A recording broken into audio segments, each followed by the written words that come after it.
diz assim, ó, não dizeis vós que ainda há 4 meses até que venha a ceifa?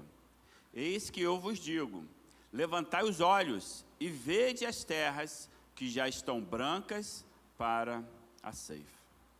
Senhor Jesus, fala aos nossos corações nessa noite, ó Pai, e esconda-me, Senhor, atrás da Tua cruz, que essa palavra, Senhor, venha do Teu coração para o meu e para o coração de cada um que estará ouvindo essa palavra, em nome de Jesus, amém, Senhor.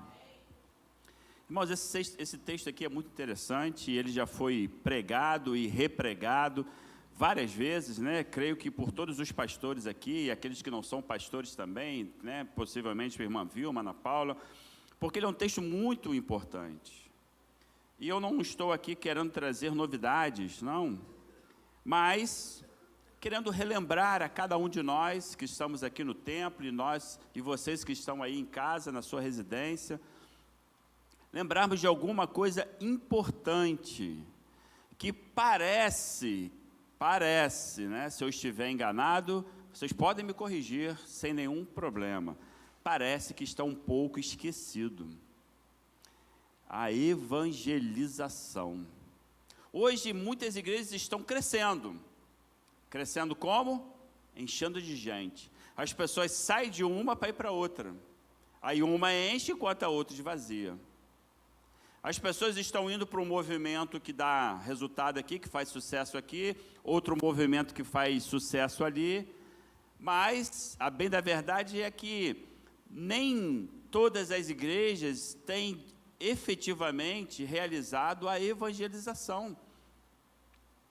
Efetivamente, nós vemos poucas pessoas sendo batizadas, nós vemos poucas pessoas assumindo o compromisso com Jesus. Domingo passado eu estava aqui, eu vi a irmã Maria, né? A irmã Maria aceitando a Jesus Cristo aqui, o seu marido se reconciliando com Jesus.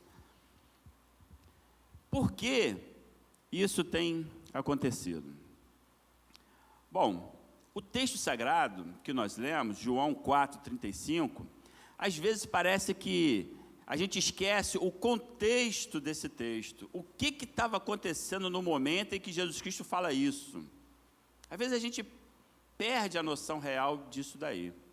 O contexto era Jesus conversando com uma mulher, que a Bíblia chama de mulher samaritana. Jesus vai beber água, ele estava lá, passando por um lugar lá na Samaria, ele vai beber água, ele encontra um poço. E naquele poço tinha uma mulher. E aí ele começa um diálogo com aquela mulher. Então Jesus Cristo vai primeiro conversar com uma mulher, coisa que o judeu não fazia. Segundo, aquela mulher era samaritano. Aí que o judeu não fazia mesmo, ele não conversava nem com o homem samaritano, porque o judeu, ele odiava os samaritanos. Era uma questão histórica, já antiga, porque os samaritanos vinham do povo judeu, porém, lá atrás houve uma mistura e o povo samaritano perdeu aquela essência que o judeu tanto prezava. Então ficou muito misturado, casamento com gente de tudo quanto era lugar do mundo, e os judeus consideravam os samaritanos impuros, consideravam indignos. Por isso que a mulher samaritana fala assim, olha, vocês dizem que nós devemos ajudar em Jerusalém, adorar a Deus em Jerusalém, e os samaritanos dizem que não é em Jerusalém, é no Monte Santo. Afinal de contas, aonde devemos adorar a Deus? E aí Jesus fala o quê?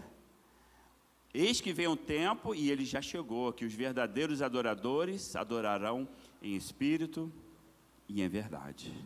Mas pastor, o que isso tem a ver com nossa situação? O que isso tem a ver com a evangelização? Nós vivemos tempos semelhantes, irmãos, ou não? Ou eu estou enganado? Nós vivemos tempos em que uns crentes estão dizendo que os outros crentes não são crentes. Não, aquela igreja ali, aquilo não é de Deus, não. Não, aquela igreja lá, Deus ali parece até que o povo está fazendo ali mandinga, feitiçaria dentro da igreja. Não, aquela igreja ali só quer saber de dinheiro. Não, aquela igreja ali, ela não prega Jesus Cristo. E aí, nós vivemos um momento da nossa sociedade que os cristãos estão né, uma grande quantidade, não vou dizer todos, mas parece que estão perdidos, igual aquela mulher samaritana. Ali, Jesus Cristo estava num lugar onde o pai Abraão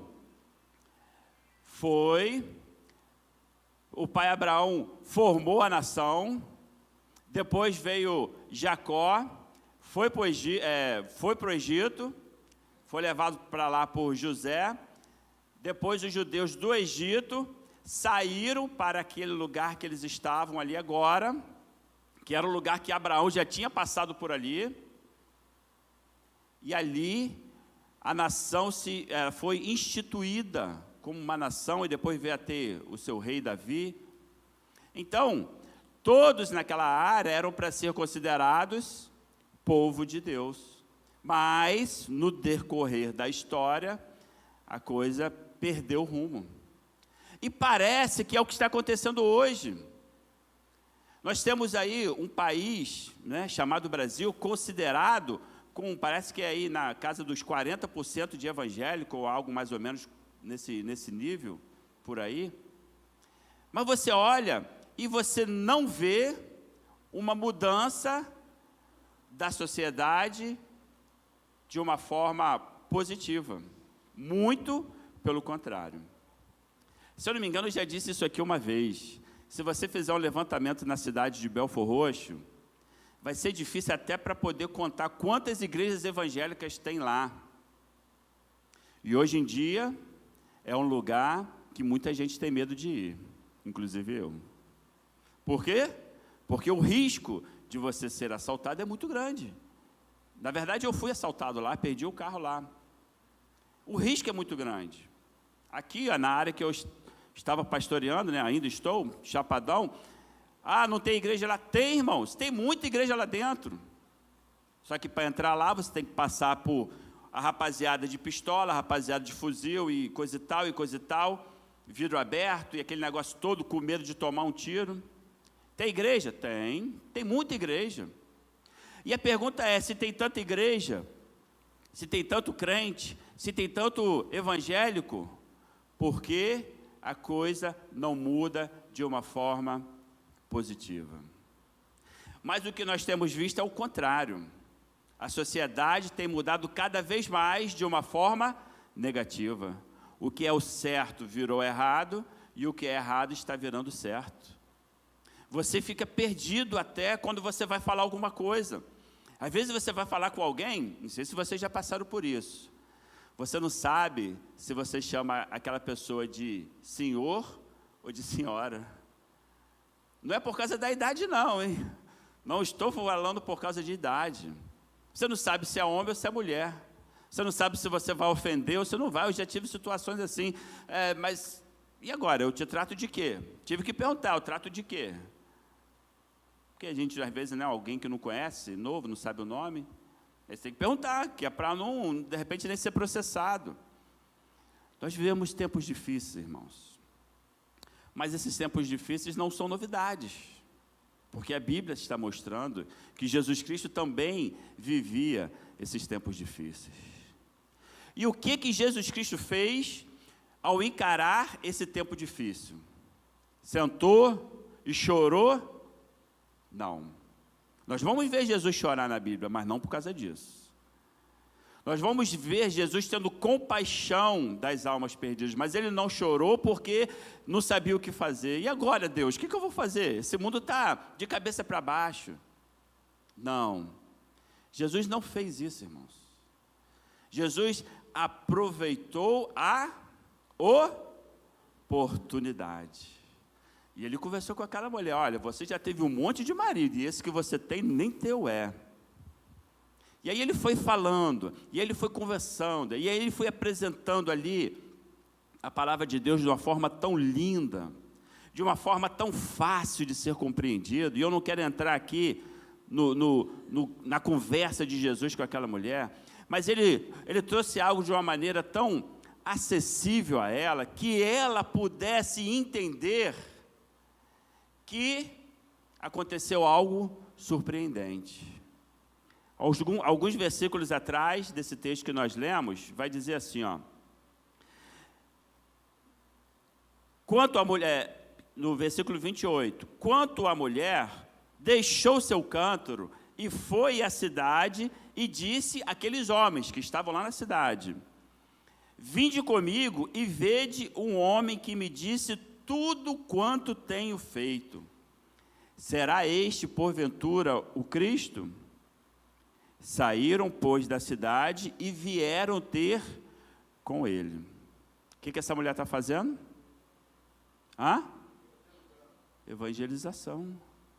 Meu irmão, ela não precisou esperar nada.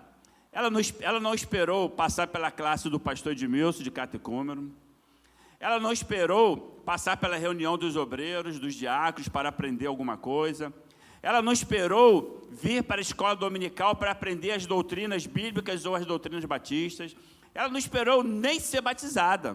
Na verdade, ela não esperou nada. Ela largou ali o que ela tinha. Ela largou o que ela foi fazer. Ela foi pegar água, correto? Ela largou o que ela foi fazer. Até o que ela ia fazer, ela deixou para trás, irmãos. Aquela mulher conseguiu entender a urgência daquela palavra poderosa que ela acabou de ouvir. Mas que palavra é essa? Era uma palavra de bênção, era uma palavra de prosperidade, era uma palavra de receber. Jesus Cristo prometeu o que para ela? Você vai receber, você vai ser abençoada, você vai ter uma casa rica, você vai ter carro, você vai ter um monte de coisa? Jesus Cristo estava trazendo para ela uma palavra de esperança. Aquela mulher ouviu de Cristo, de que ela era alguém. Ela não era uma coisa qualquer à margem da sociedade. Ela não era um objeto como as mulheres eram acostumadas a ser tratadas naquela época. Ela não era uma pessoa insignificante que apesar ou por causa de ter tido uma vida tão promíscua, estava sendo menosprezada por um homem. Não, ela estava ali ouvindo uma mensagem de esperança. E qual é a mensagem que nós, cristãos, que estamos aqui na igreja, e você que está em casa assistindo essa palavra, qual é a mensagem que você tem para levar para as pessoas? O que você está fazendo com a sua vida como cristão? Você está transmitindo uma mensagem de esperança? Ou você está apenas aproveitando todas as bem-aventuranças, né, que o irmão, cadê o irmão? O irmão leu aqui quase agora, Mateus 5. Mateus 5, irmãos, o Sermão do Monte, eu acho que é algo que deveria ser pregado à exaustão. Se um pastor ficar 10 anos pregando sobre o Sermão do Monte, ele não vai conseguir falar tudo. E ainda vai provocar uma mudança muito grande na vida das pessoas. Porque o Sermão do Monte é a síntese da vida cristã. Que a gente vê tanto cristão aí dizendo que tem a santidade ou algo parecido, mas às vezes não consegue olhar para o teu irmão que está do lado. E às vezes o irmão está do lado mesmo, coladinho ali, ó. Muro com muro, mesa com mesa. Às vezes a gente não consegue enxergar, irmãos, a necessidade de quem está sentado no banco da igreja juntamente conosco. É claro, aqui nessa igreja isso não acontece, mas por aí eu ouvi dizer que acontece.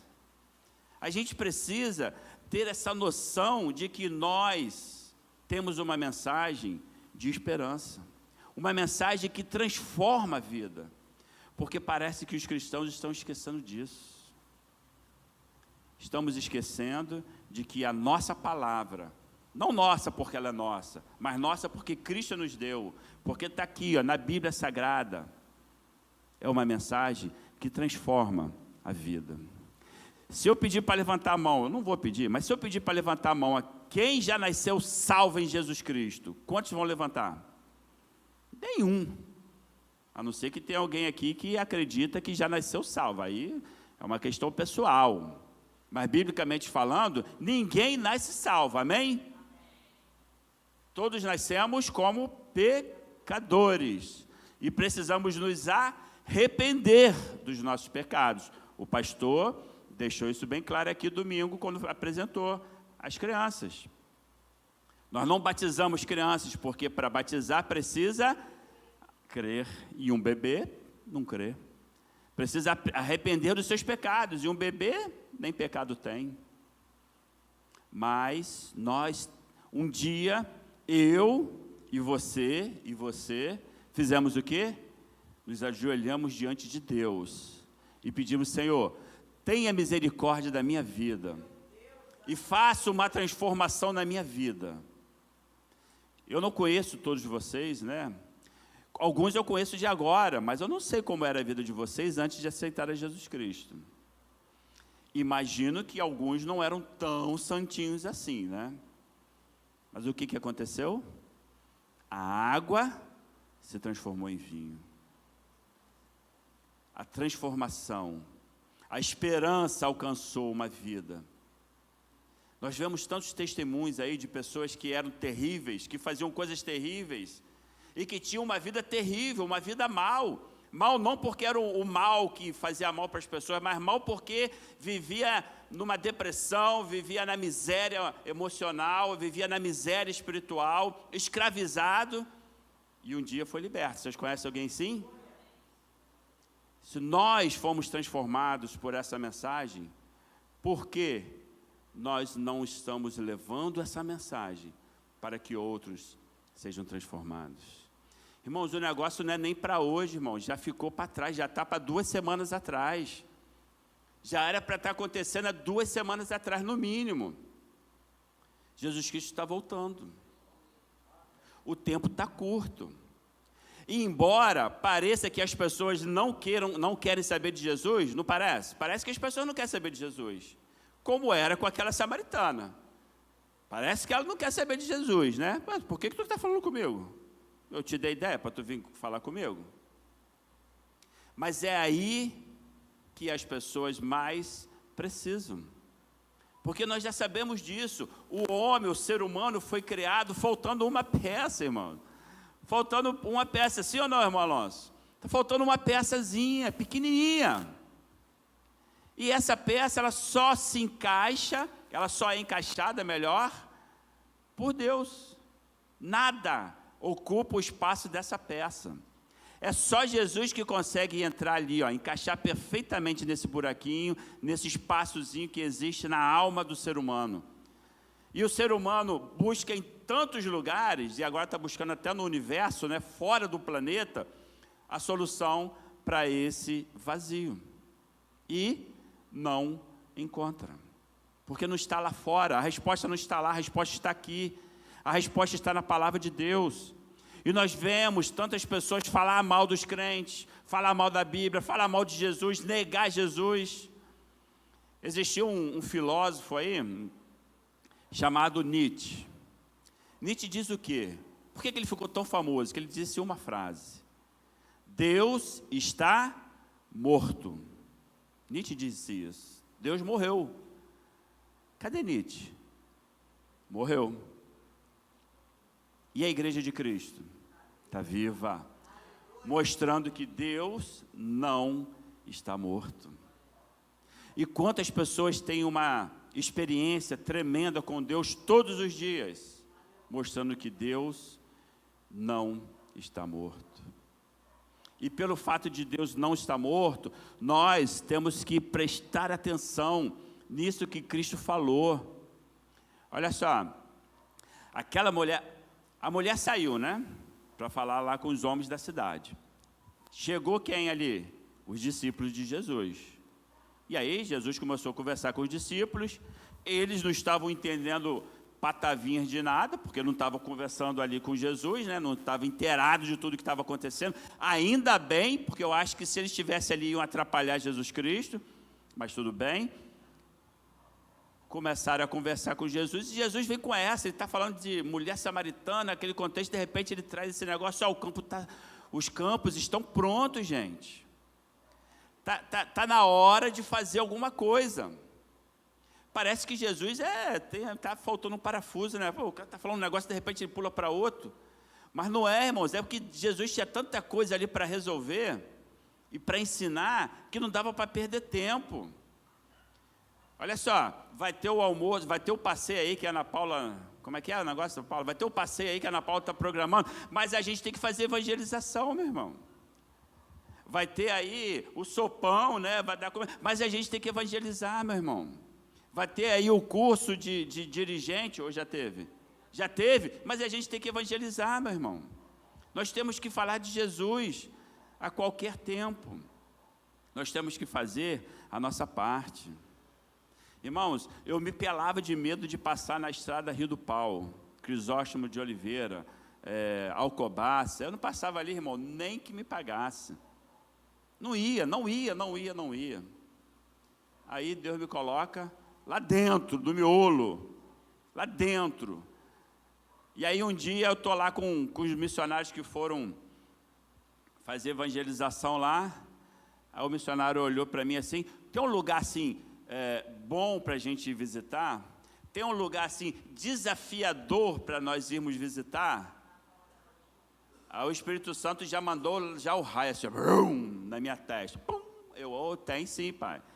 Vamos lá. Escadão do Himalaia. Aí eu cheguei lá, você sabe, né? Escadão do Himalaia. Chegamos lá no escadão do Himalaia. Tinha uns 10, no mínimo uns 10, fazendo a contenção, a segurança. E aí nós falamos assim, podemos falar de Jesus para vocês só um minutinho? Aí o camarada falou assim, a boca está fechada. Agora a gente vai ouvir o pastor falar. Fechou a boca, irmão. Já viu isso? Fechar a boca? E o negócio lá é tão quente que essa boca estava no Google. Até um tempo atrás você acessava a boca do Himalaia, aparecia lá os horários de compra, os melhores horários, o horário de pico, o horário que a polícia entrava, o horário que tinha tiroteio, estava tudo relacionado lá. O que você comprava lá, pó, erva, tudo, estava tudo lá relacionado, porque era um lugar, um negócio mesmo que mexia e poderoso. Nós fomos lá e os rapazes ouviram a palavra de Deus. Meu irmão, eu não estou preocupado, eu não estou querendo saber se eles, me entendam bem, se eles aceitaram Jesus Cristo. Pastor, ninguém aceitou Jesus Cristo. Não sei, porque a minha função não é transformar ninguém. Quem sou eu para poder... Irmãos, eu não consigo mudar nem a minha esposa que está em casa. Eu falo assim, não vou fazer. Aí ela não vai não? Espera para tu ver. Aí está eu fazendo. Hoje mesmo, ela está um tempo falando para comprar um sofá, e eu não vou. O que aconteceu hoje? Comprou o sofá. Mas é assim. Agora, quem é que transforma a pessoa? É o Espírito Santo de Deus. É Cristo, o mesmo que falou, os campos estão brancos para a ceifa. E você e eu temos que ir ceifar. Esquece chapadão, irmãos. Tem medo de ir lá? Esquece, deixa isso para lá. Não vai não. Porque Deus nos chama todos para ir para o chapadão. Mas deixa eu te falar uma coisa. A Chatuba está logo ali. É do outro lado da rua. E alguns até moram lá. Tá bom, você não mora na Chatuba, não quer ir na Chatuba, tem medo da Chatuba, não tem problema. Aqui, Ernesto Cardoso, né? Ernesto Cardoso está aqui. Na esquina vai ter o sopão aí, sexta-feira, não é isso?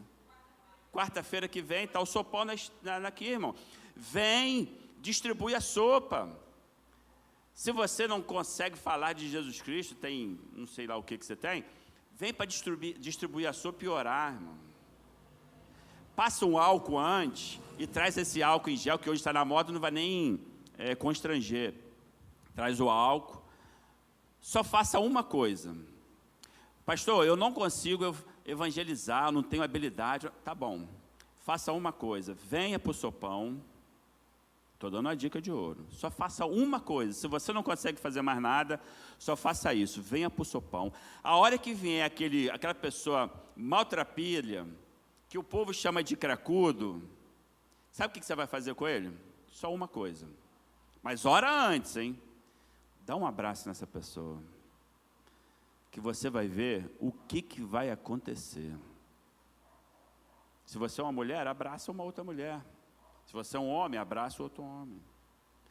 Você vai ver o que vai acontecer com aquela pessoa, mas dá um abraço mesmo com vontade, aquele abraço que, como se fosse o seu filho, como se fosse o seu irmão, como se fosse o seu pai ou a sua mãe. Um abraço de afeto, um abraço que a pessoa possa sentir que você está demonstrando o amor de Cristo por aquela pessoa, irmão. Eu tive essa experiência lá no Final Feliz, que eu olhava para o cara e já dava medo, e mais medo ainda com o que ele tinha na mão. E Deus tocou meu coração, que eu falei para ele assim: rapaz, bota esse fuzil de lado, que eu quero te dar um abraço. Ele olhou para mim assim, maior do que eu. Ele olhou para mim assim, assustado, olhou para o chefe dele, o chefe fez assim, né? Esse cara deve ser maluco, né? Aí ele falou: tá bom. Aí eu dei um passo em direção a ele, ele deu um passo para trás, né? Não sei se ele pensou besteira de mim, mas... Até que eu dei um abraço nele e falei assim, ó, aprendi com a minha querida Ana Paula: receba o abraço do Espírito Santo. Sabe quando você tem um filho, que o filho, você abraça ele, o filho está fazendo arte, ele fez algo errado e você abraça, e você fala assim: mas eu te perdoo. O que o filho faz? O corpo do filho pesa assim, que ele relaxa. Foi assim, irmão, foi essa sensação. E eu senti aquele homem chorando. Ele não demonstrou por causa dos outros, mas eu senti aquele jovem chorando por dentro. Não falei nada, só dei um abraço nele.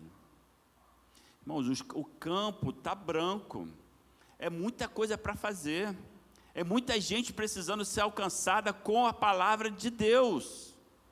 E Jesus Cristo te pergunta nessa noite: o que você está esperando para ceifar? Olha para o lado, o povo da igreja. Olha para as janelas. Pode olhar, irmão, sem medo. Olha para as janelas. O que você está vendo aí na janela?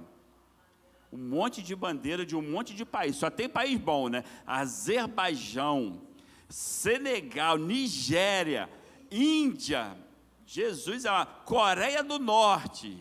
Tem misericórdia, Senhor. Eu fui na igreja essa semana, de manhã, domingo de manhã. Fui na primeira, estava um missionário lá, que o camarada não pode... Ele está no Brasil. O país que ele é missionário é asiático. Ele não pode nem dizer o nome dele, para a gente aqui. Porque senão está arriscado ele morrer lá, do outro lado do mundo. Lugar bom, né?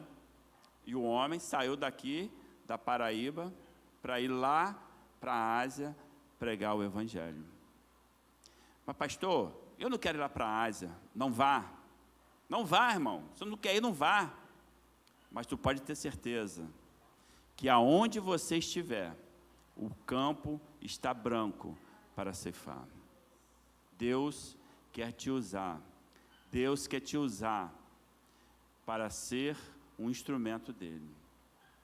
E tem que ser para ontem, para a semana passada, meu irmão. Porque Jesus está voltando. Vamos atender o chamado de Jesus. Não existe oportunidade melhor, não há tempo melhor do que esse, irmãos. A época que Jesus estava lá em Jerusalém, aquilo era um pandemônio, irmãos, aquilo era uma loucura, aquilo era um caldeirão a ponto de explodir. Era judeu querendo a revolução, era os romanos querendo acabar com todo mundo, matar aqueles judeus todos que não aguentavam, era judeu brigando com o samaritano, era gentil que não gostava de judeu que não gostava, era um troço doido, um salseiro doido, pior do que a guerra da Rússia e da Croácia, um troço maluco. E Jesus Cristo estava lá, e foi aonde nasceu o cristianismo, e foi aonde tudo começou e alcançou você, até hoje. Se você acha que está difícil hoje, imagina naquela época. O irmão estava pregando e falou assim: olha, tem gente que acha difícil hoje, essa eu estou copiando, né?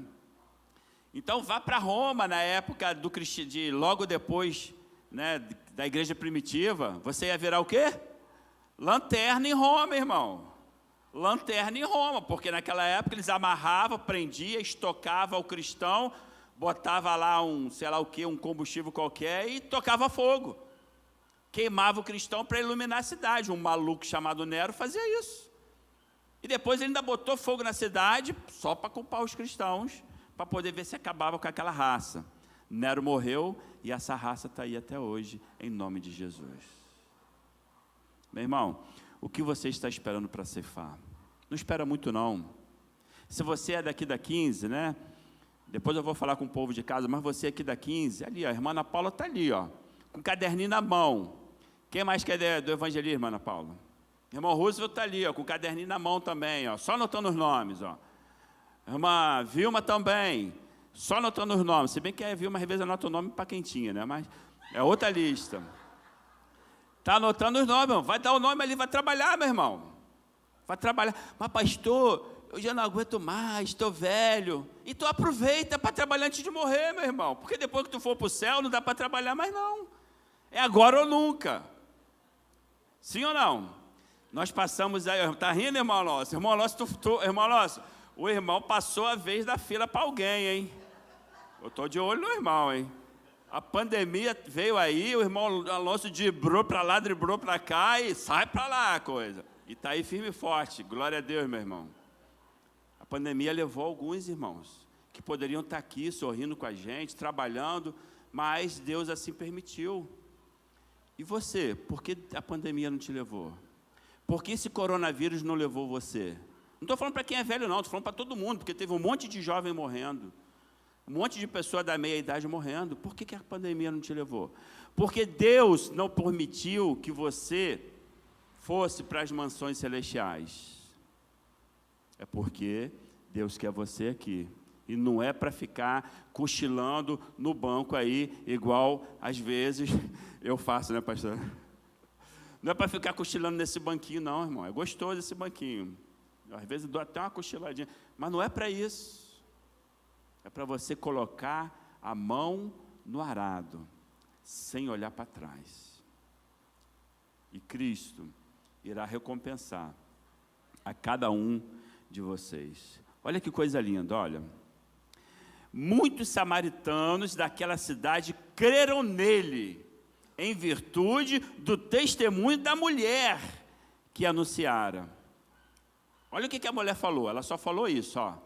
Ele me disse tudo quanto tenho feito. Ela precisou falar muito? Ela só falou o que Cristo conversou com ela, o que ela estava fazendo da vida dela. Ou seja, deu testemunho pessoal dela. E muitos creram, irmãos. E você pode ter certeza que o seu testemunho vai promover a transformação que o Espírito Santo vai fazer na vida das pessoas. Que Deus te abençoe, em nome de Jesus. Vamos orar? Me permite, pastor? Feche seus olhos agora e converse com Deus. Se você não tem feito muita coisa na obra do Senhor, se você que está em casa também não tem feito muita coisa na obra do Senhor, peça perdão a Deus. Porque Ele te deu uma missão. Ele deu uma missão para você e Ele deu uma missão para mim. Se nós não estamos cumprindo essa missão, estamos errados. Precisamos pedir perdão. Primeiro peça perdão. E depois você diga assim, Senhor, eu quero fazer aquilo que eu devia estar fazendo, mas não estou. Se você já tem feito, você vai orar e vai dizer assim, Senhor, eu quero fazer mais. Eu quero fazer mais. Eu quero ser um instrumento para fazer mais, para alcançar mais pessoas, da maneira que Tu quiser. Me mostra, me dê sabedoria, me ajude a enxergar, porque às vezes é uma mulher que ninguém dá nada por ela, e é essa pessoa para quem você deve falar.